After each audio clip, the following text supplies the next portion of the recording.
Hi there. So there's three things to think about when you're speaking English, probably any language. Pronunciation, enunciation, and cadence or speed. So let me talk about those three things, right? Pronunciation, I think, is pretty clear. Make sure that you're pronouncing the word correctly, the way that Americans pronounce that word.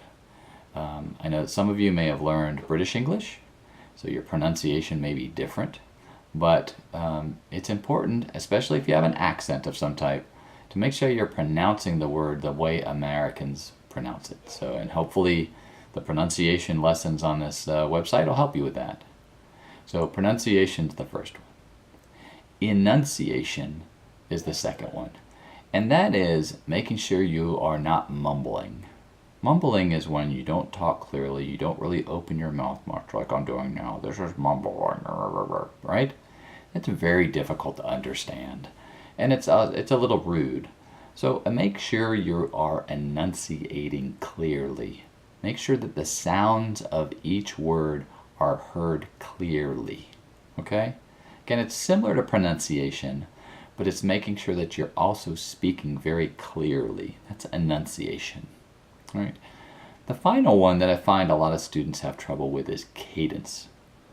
So whether it's because of their native language or just because they're new to learning English, but the speed at which they speak is sometimes kind of choppy.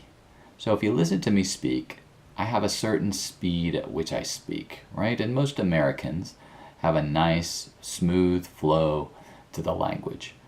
Some students I've heard will talk very quickly and kind of chop the words off and speak in that way. So listen to the way you speak. Maybe even record yourself speaking and reading a sentence or a paragraph. And then go back and listen and compare that to how the Americans you've heard speak. And see if the cadence or the speed is the same. All right?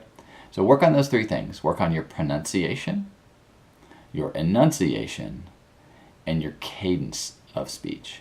And I think that'll help you a lot. Okay? Thank you.